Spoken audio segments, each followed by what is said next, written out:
तो बच्चों कैसे हैं आप लोग। कल आपका 12th क्लास का इंग्लिश का पेपर है, तो इसके लिए आपको कौन से क्वेश्चन आंसर तैयार करने हैं जो कि परीक्षा में आएंगे। तो आज मैं आपको उन्हीं क्वेश्चन आंसर्स के बारे में बताऊंगा जो परीक्षा में आएंगे। तो आप इन क्वेश्चन आंसर्स के लिए तैयार ज़रूर कर लेना, क्योंकि 30 या 32 नंबर के आपके क्वेश्चन आंसर परीक्षा में आना है। तो आइए हम शुरू करते हैं कौन कौन से क्वेश्चन आंसर आएंगे। तो बच्चों अपना पहला प्रश्न है, what has been put up on the bulletin board. के बुलेटिन बोर्ड पर क्या लिखा था या कौन सी सूचना आई थी। ये लास्ट लेसन का क्वेश्चन है। तो इसका जो आंसर है आप इसको स्क्रीनशॉट ले लीजिए और इसको अच्छे से तैयार कर लेना है। तो इसका जो आंसर है, in order from Berlin was put up on the bulletin board. जो ऑर्डर है जो बर्लिन से आया था उसको बुलेटिन बोर्ड पर लगाया गया था, इसको पुट किया गया था। तो केवल आप इतना भी आंसर लिख सकते हो 2 नंबर में।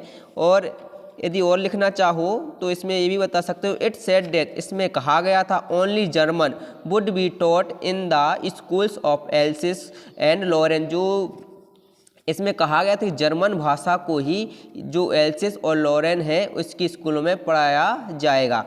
French would not be taught, French भाषा को इसे अब स्कूलों में नहीं पढ़ाया जाएगा। तो ये था अपना पहले क्वेश्चन का आंसर। तो अगले क्वेश्चन की ओर अपन चलते हैं आगे। बच्चों अपना अगला प्रश्न है, how was M Hamel dressed on the last day in school. जब उनका एम हेमिल था, उनके लास्ट डे था, उस दिन उनने कैसी ड्रेस पहनी थी। तो इसके बारे में ये लोग पूछ रहे हैं। तो इसका जो आंसर है, M Hamel dressed his best cloth. M Hamel ने अपने सबसे अच्छे कपड़े पहने थे। M Hamel dressed his best cloth. M Hamel है, उन्होंने अपने सबसे बेस्ट कपड़े पहने थे। ही वर, उन्होंने पहना था अ ब्यूटीफुल ग्रीन कोट, एक सुंदर सा ग्रीन कोट पहना था। एंड अ फ्लर्ड शर्ट, और एक चित्तेदार शर्ट पहनी थी जिसमें दाने दाने अंकित थे। And he wore a little cap, और उन्होंने एक छोटी सी कैप भी पहनी थी। He wore this dress on inspection day, और वह इस ड्रेस के लिए जब वो कहीं पर निरीक्षण करने के लिए जाते थे तब वह इसको पहनते थे। एंड प्राइज डिस्ट्रीब्यूशन डेज, और जब किसी को प्राइज देना होता था तब वो इस ड्रेस को पहनते थे। तो आप इस क्वेश्चन को भी अच्छे से तैयार कर लेना। M Hamel dressed his best cloth, he wore a beautiful green coat and a frilled shirt, and he wore a little black silk cap. He wore this dress on inspection and prize distribution day। तो ये था अपना दूसरा question. तो आइए हम अगले प्रश्न की ओर आगे बढ़ते हैं। अगला क्वेश्चन है अपना, what is Saheb looking for in garbage dumps, where he lives and where has he come from. तो अपना जो प्रश्न है, what is Saheb looking for in garbage dumps, Saheb कचरे के ढेर में क्या देख रहा था। वेयर इज ही लिव, वह कहाँ रहता है। And where has he come from, और वह कहाँ से आया है। तो इसका जो आंसर है, Saheb is looking for gold rupee or coin in the garbage dumps. Saheb कचरे के ढेर में सोना, रुपया और सिक्के को देख रहा था, इनमें से कुछ भी मिल जाए। He has come from Dhaka in Bangladesh, वह जो बांग्लादेश है उसके ढाका शहर से आया था। He has come from Dhaka in Bangladesh and now, और अभी, he lives in Seemapuri, a place of periphery of Delhi। तो और अभी वह दिल्ली के सीमापुरी में रह रहा है। तो केवल आप इतना ही लिख देना, he lives in Seemapuri Delhi. तो ये अपना प्रश्न था। आइए हम अगले क्वेश्चन की ओर चलते हैं। तो बच्चों अगला अपना प्रश्न है, क्वेश्चन है, what is the meaning of Saheb full name. के साहिब के नाम का पूरा मतलब क्या था। डज ही नो इट, क्या वह इसको जानता था। What does he do the whole day, और वह पूरे दिन क्या करता था। तो आपको एक क्वेश्चन, इसमें 3 क्वेश्चन हैं एक ही क्वेश्चन में। तो आइए देखते हैं इसका आंसर क्या होगा। तो पहले नंबर इन्होंने पूछा है, what is the meaning of Saheb full name, Saheb के नाम का मतलब क्या था। तो Saheb full name is Saheb e Alam, Saheb के नाम का मतलब था Saheb e Alam. Saheb full name is Saheb e Alam. It means, इसका मतलब था द लॉर्ड ऑफ यूनिवर्स, पूरे ब्रह्मांड का भगवान या मालिक। नो, अब इसी में क्वेश्चन है डज ही नो इट, क्या वह इसको जानता था? No, Saheb does not know it, Saheb इसको नहीं जानता था। इसी में एक और क्वेश्चन है what does he do whole day, और वह पूरा दिन क्या करता था? Saheb whole day collect garbage, he is a rag picker, Saheb पूरा दिन गार्बेज कूड़ा बीनने का काम करता था। He is a rag picker, वह एक कूड़े वाला था या कचरा बीनने वाला था, रैक पिकर था। आइए हम अगले प्रश्न की ओर आगे बढ़ते हैं। अपना 5वां प्रश्न है who is Mukesh, what is his dream, Mukesh कौन था और उसकी क्या ड्रीम थी? तो Mukesh is a very poor boy, Mukesh एक गरीब लड़का था। Mukesh is a very poor boy, Mukesh एक गरीब लड़का था। Whose works in glass bangles making factory, और वह ग्लास बैंगल मेकिंग फैक्ट्री में काम करता था, जो बैंगल बनाने वाली फैक्ट्री थी उसमें कार्य करता था।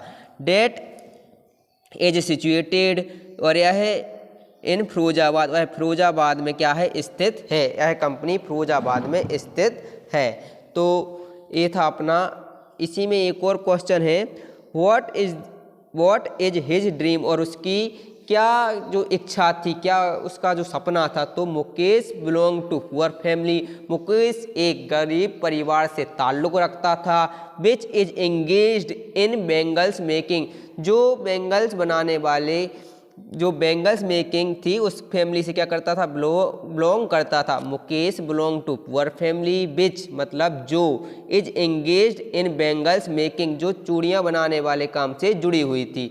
मुकेश ड्रीम, इधर से ही आप लिख देना, Mukesh dreams to becoming a motor mechanic and drive a car, Mukesh का यह सपना था कि वह क्या बने? एक मोटर मैकेनिक बने। केवल आप इधर से ही लिख सकते हैं Mukesh dreams to becoming a motor mechanic and drive a car, Mukesh का सपना था कि वह एक मोटर मैकेनिक बने एंड कार को चलाए। तो आइए हम अगले प्रश्न की ओर बढ़ते हैं। तो बच्चों अगला अपना क्वेश्चन है why was Douglas determined to get over his fear of water, तो जो डंगलस थे वो अपने फियर ऑफ वाटर को क्यों दूर करना चाहते थे? तो डंगलस ने यह क्यों डिटरमाइंड किया कि वह अपने जो पानी के डर है उस पर जीत पाएंगे? तो Douglas did not like feeling fearful of water, Douglas को यह पसंद नहीं था कि वह पानी के डर के साथ में जिए। The fear of water he can not enjoy swimming boating and fishing, वो अपने पानी के डर के कारण वो एंजॉय नहीं कर पा रहे थे। क्या एंजॉय नहीं कर पा रहे थे? Swimming boating and fishing. So Douglas determined, इसलिए डंगलस ने यह दृढ़ निश्चय किया to get overcome his fear of water, कि वह अपने पानी के डर पर क्या पाएंगे? विजय पाएंगे या उसको जीत पाएंगे। तो ये था हमारा अगला क्वेश्चन का आंसर। तो आइए हम अगले प्रश्न की ओर आगे बढ़ते हैं। तो अपना अगला प्रश्न है बच्चों what did Douglas first start fearing of water, तो डंगलस को पहली बार पानी से डर कब शुरू हुआ? तो when did Douglas went to California beach, जब डंगलस एक बार कैलिफोर्निया बीच पर गए विथ हिज फादर, उनके पिताजी के साथ में, एंड हिज एज अराउंड 3 और 4 ईयर्स ओल्ड, उस समय उनकी जो एज थी वो 3 और 4 साल थी। And when they was near in beach, और जब वह जो बीच था उसके पास में पहुँचे, the water veg is overcome his body, और पानी की जो लहरें थी वो उनके ऊपर से होकर गुजर गईं। ही can not breathing in this phase, और इस समय वो बिल्कुल भी सांस नहीं ले पा रहे थे। The Douglas first start fearing of water, यही वो समय था जब उनको पानी से डर शुरू हो गया। तो ये था अपना क्वेश्चन का आंसर। तो हम अगले क्वेश्चन की ओर बढ़ते हैं आगे। अगला क्वेश्चन है अपना why was the crofter so talkative and friendly with the peddler, जो क्रॉप्टर था so talkative and friendly with the peddler, वो पेडलर के साथ में ज़्यादा टॉकटिव मतलब बातें क्यों कर रहा था? क्या कारण था? क्यों कर रहा था? वो जो अपना क्या क्रॉप्टर है वो उसके साथ में इतना बातूनी क्यों था? तो इसका आंसर है the crofter was a lonely person. The crofter was a lonely person.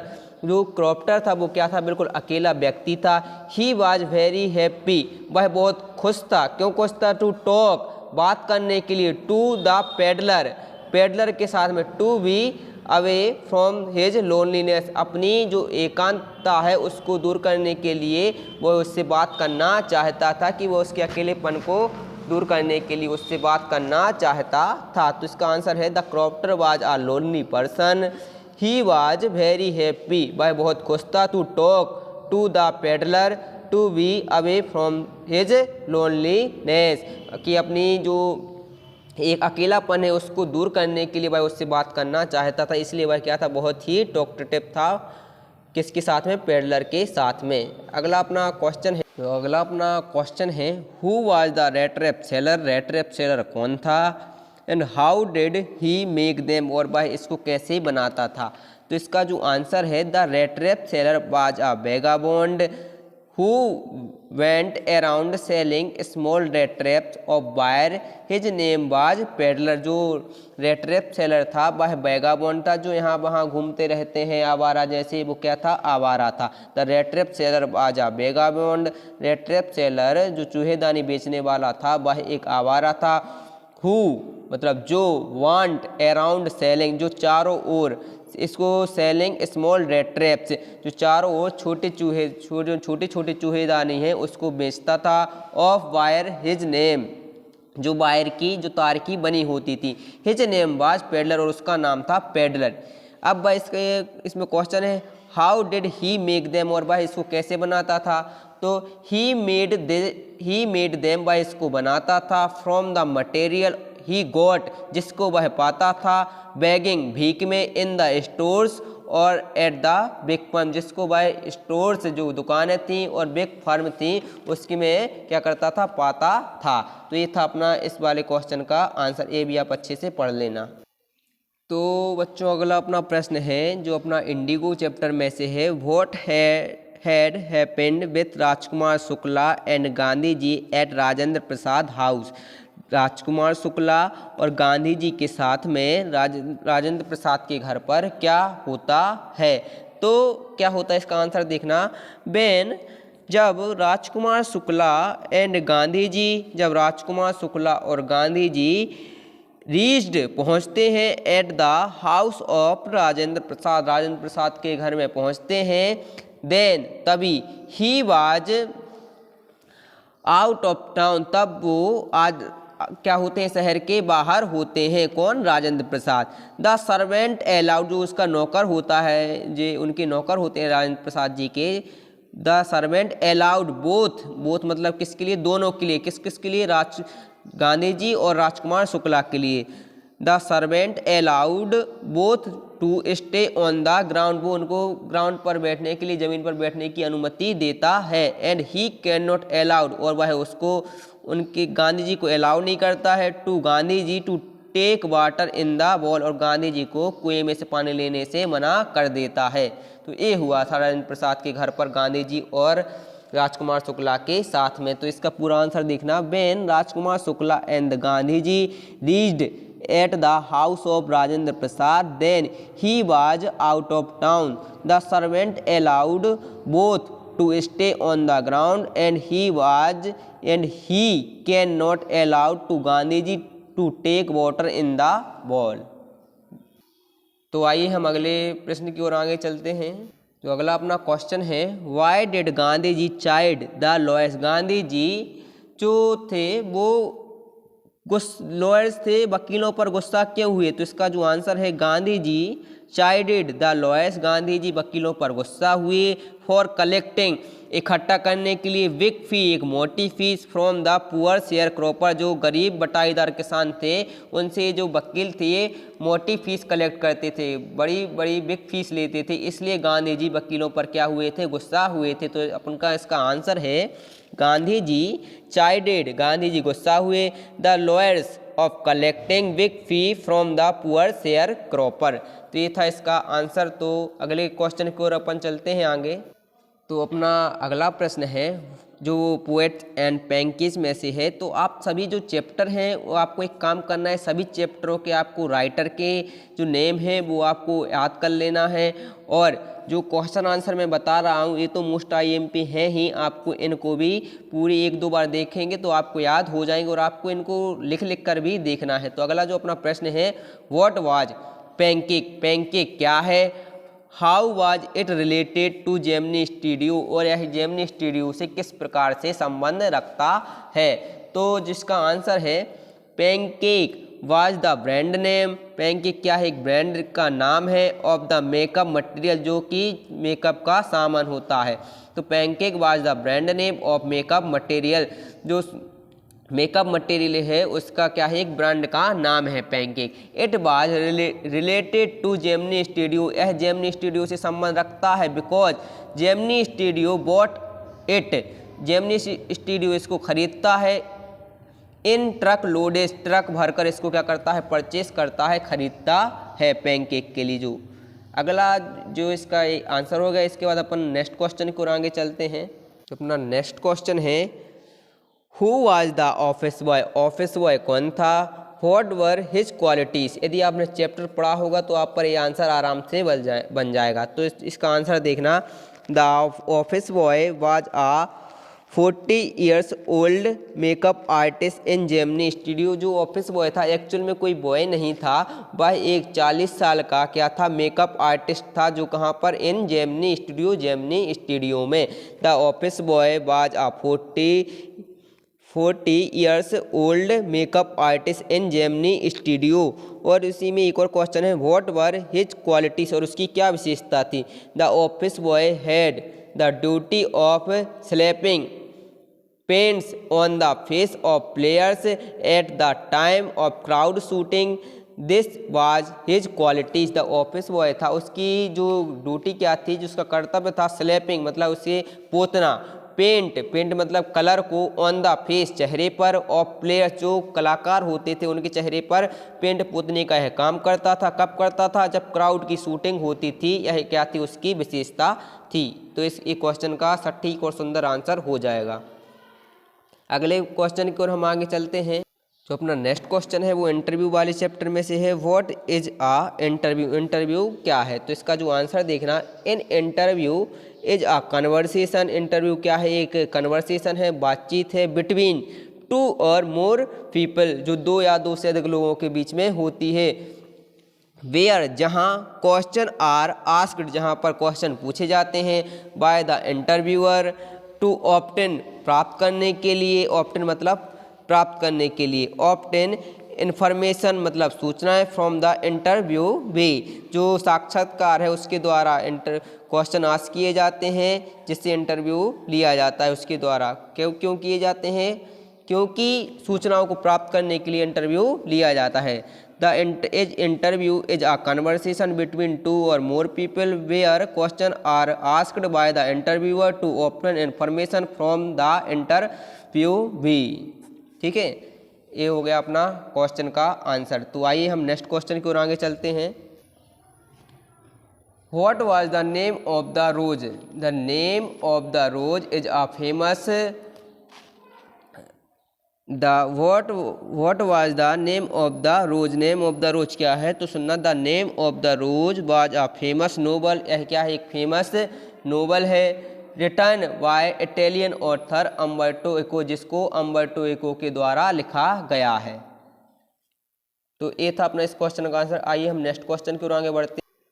Who was SoFi, what were his dream, SoFi कौन थी और उसकी क्या जो ड्रीम था, उसका क्या सपना था। तो SoFi was a teenager girl, SoFi क्या थी, एक टीनेजर गर्ल थी, from a middle class family, जो एक मिडिल क्लास फैमिली से आती थी।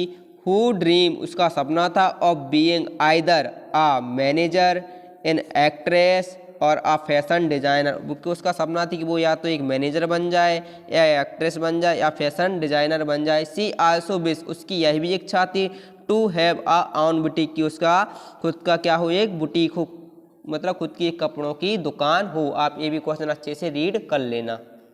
तो इसी में जो इसी वाले चैप्टर में एक और जो क्वेश्चन बनता है, did Sophie really meet Danny Casey, क्या सोफी वास्तव में डैनी क्रेसी से मिली थी? नो। केवल इसमें आपको नो लगा के आंसर पूरा यही के हो जाएगा, no no Sophie did not really meet Danny Casey. नहीं, सोफी वास्तव में डैनी क्रेसी से नहीं मिली थी। सोफी ओनली इमेजिन्ड, सोफी यह केवल सोच रही थी about Danny cracy, Danny cracy के बारे में। ठीक है, ये अपना क्वेश्चन का आंसर हो जाता है। तो आइए हम नेक्स्ट क्वेश्चन को आगे बढ़ते। तो अपना नेक्स्ट क्वेश्चन है, ये टाइगर किंग वाले चैप्टर में से है। तो इसमें से आप एक करना, ये मोस्ट IMP है। Who was the tiger king, tiger king कौन था? How was he named it, और उसका यह नाम कैसे पड़ा? तो Jilani Jung Bahadur the king of Pratibandapuram was the tiger king. तो Jilani Jung Bahadur the king of Pratibandapuram was the tiger king. तो टाइगर किंग कौन था? यही था, Jilani Jung Bahadur the king of Pratibandapuram was the tiger king. प्रतिबंधापुरम के जो राजा थे जलानी जंग बहादुर, वही क्या थे? टाइगर किंग थे। अब इनका जो नाम था वह कैसे पड़ा? तो the tiger king killed many tigers, जो टाइगर किंग था उसने बहुत सारे टाइगरों को मारा था। सो इसलिए ही गॉट द नेम, इसलिए उसने नाम को पाया द टाइगर किंग। उसने बहुत सारे टाइगरों को मारा, इसलिए उसको यह नाम मिला था टाइगर किंग का। तो इस नेक्स्ट क्वेश्चन है इसमें, how was the tiger king brought up, tiger king को कैसे पाला गया था? तो the tiger king was brought up by a English Naini, tiger king को एक इंग्लिश नैनी जो इंग्लिश दाइमा थी उनके द्वारा पाला गया था। एंड स्टडी इन इंग्लिश, और उसकी जो पढ़ाई थी वो भी क्या में हुई थी? इंग्लिश में हुई थी। तो the tiger king was brought up by English Naini, tiger king को इंग्लिश दाइमा के द्वारा पाला गया था। And study in English by English man, जो उसकी पढ़ाई हुई थी वो भी इंग्लिश में हुई थी एक इंग्लिश मैन के द्वारा। He was given the milk of English cow, और उसको इंग्लिश काऊ का ही मिल्क दिया जाता था। The tiger king was watching only English movie, और टाइगर किंग केवल इंग्लिश मूवी को ही देखता था। तो ये था इस क्वेश्चन का आंसर। तो टाइगर किंग इस तरीके से पाला गया था अपने परिवार के द्वारा। तो आइए हम नेक्स्ट क्वेश्चन की ओर आगे बढ़ते हैं। How did the author reach Antarctica, तो जो ऑथर थी तिसानी दोषी वो अंटार्कटिका कैसे पहुंची थी? जो journey to the end of earth का ये क्या है क्वेश्चन है, इसको आप बड़े ही अच्छे तरीके से कर लेना। तो क्वेश्चन है, how did the author reach Antarctica, जो ऑथर थी वो अंटार्कटिका कैसे पहुंची थी? तो इसका जो आंसर है, द ऑथर तिसानी दोषी रीच्ड अंटार्कटिका, जो तिसानी दोषी थी वो अंटार्कटिका पहुंची थी। बाय आ रसियन वीजल अकेडमिक सोकाल्स्की, वो रसियन जो जहाज़ था अकेडमिक सोकाल्स्की उसके द्वारा उससे पहुंची थी। सी स्टार्टेड हर जर्नी, वह अपनी जो यात्रा थी वो स्टार्ट करती हैं from Madras. She started her journey from Madras, वो अपनी यात्रा मद्रास से शुरू करती हैं। The author crossed 9 time zone, जब वो इस यात्रा में वह 9 टाइम जोनों को क्रॉस करती हैं। 6 checkpoint and 3 bodies of water, 3 महासागरों को भी पार करती हैं।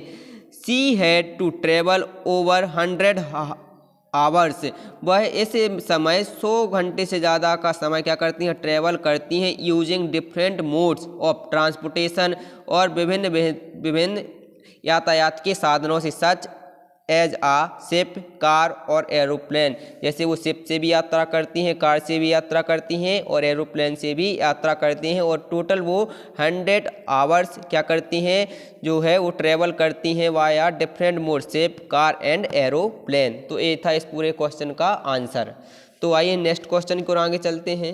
अपना नेक्स्ट क्वेश्चन है, ये सदाओ वाले चैप्टर में से है, द एनिमी। तो इसमें जो पहला क्वेश्चन है, who was the Sadao, where was his house situated, Sadao कौन था और उसका घर कहाँ पर स्थित था? तो इसका जो आंसर है, Sadao was a Japanese surgeon and scientist, Sadao एक जापानी सर्जन और साइंटिस्ट था। Sadao house was situated, Sadao का जो घर था वह स्थित था ऑन द सी कोस्ट, समुद्र के किनारे, इन जापान, जो जापान है उसके समुद्र के किनारे इसका क्या था? घर था। वेयर ही लिव्ड वहाँ पर यह रहता था with his wife Hana and 2 children, जहाँ पर वो अपनी वाइफ हाना और 2 बच्चों के साथ में रहता था। तो ये था इस क्वेश्चन का आंसर। नेक्स्ट क्वेश्चन की ओर आगे चलते हैं। नेक्स्ट क्वेश्चन है वो on the face of it वाले चैप्टर में से है। ये है who was mister lamb, mister lamb कौन थे, and how did dairy came in his contact, और डेरी उनके संपर्क में कैसे आया था। तो mister lamb was an old man, mister lamb एक बूढ़े व्यक्ति थे। Who has a tin leg, वह उनकी क्या थी, एक धातु की टांग थी। And lived in a big house, और वह एक घर में, बड़े घर में रहते थे। With a lovely and beautiful garden, और अपने जो प्यारा सा और ब्यूटीफुल गार्डन है उसके साथ। Derry entered into mister Lamb garden, Derry mister Lamb की गार्डन में आता है। By climbing on the wall, दीवार को चढ़कर इसकी गार्डन में आता है। And he thought it to be a lonely place, और यह वह सोचता है कि यह क्या है, एक बिल्कुल शांत जगह है। दिस वे, इस तरह है। डेरी केम इन कॉन्टेक्ट, और डेरी उनके संपर्क में आ जाता है। तो इस एक क्वेश्चन का आंसर था। तो हम नेक्स्ट क्वेश्चन को आगे चलते हैं। अपना नेक्स्ट क्वेश्चन है how was dairy face Brunt, जो डेरी था उसका चेहरा कैसे जल गया था। Dairy face was Brunt bye acid, dairy face was Brunt bye acid, so one side of his face looked very ugly, dairy का जो चेहरा था वो एसिड के द्वारा चल गया था, इसलिए उसके जो एक साइड का जो चेहरा था वो बहुत ही बदसूरत लगता था, लुकिंग वेरी अगली। तो ये था इस क्वेश्चन का आंसर। तो हम नेक्स्ट क्वेश्चन की ओर आगे बढ़ते हैं।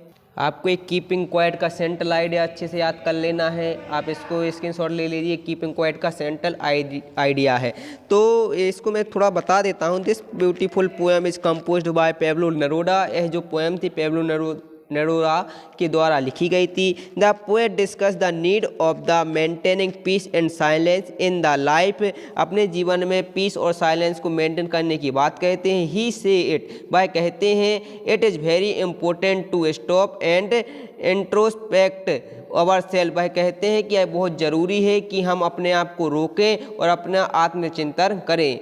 The poet ask all human being to stop all our worldly activities for a while and spend our few moments in quiet introspection, वह कहते हैं कि हमें कुछ समय के लिए रुकना है और अपने अंदर झांक कर देखना है कि हमें आत्मचिंतन करना है, क्या हम सही कर रहे हैं, क्या बुरा कर रहे हैं। Silence is very important in our life, जो एक साइलेंस है वो हमारे जीवन में बहुत ही ज़रूरी है। This will make the world a better place to live, और यह पूरे संसार को एक रहने के लिए एक अच्छा स्थान बनाती है। तो एक थिंग्स ऑफ ब्यूटी का सेंट्रल आइडिया आप अच्छे से याद कर लेना। माफ़ कीजिए, थिंग्स ऑफ ब्यूटी का नहीं, ये था कीपिंग क्वाइट का सेंट्रल आइडिया है। ये क्या का सेंट्रल आइडिया है, कीपिंग क्वाइट का सेंट्रल आइडिया है। तो आप इसको अच्छे से याद कर लेना। इसके बाद मैं आपको बताता हूँ थिंग्स ऑफ ब्यूटी का सेंट्रल आइडिया। तो बच्चों ये है थिंग्स ऑफ ब्यूटी का सेंट्रल आइडिया। आप इसको भी अच्छे से स्क्रीनशॉट लेकर याद कर सकते हैं, क्योंकि वीडियो बहुत ही लंबी हो गई है, तो इसलिए आप इसको स्क्रीनशॉट लेके अच्छे से याद कर लेना।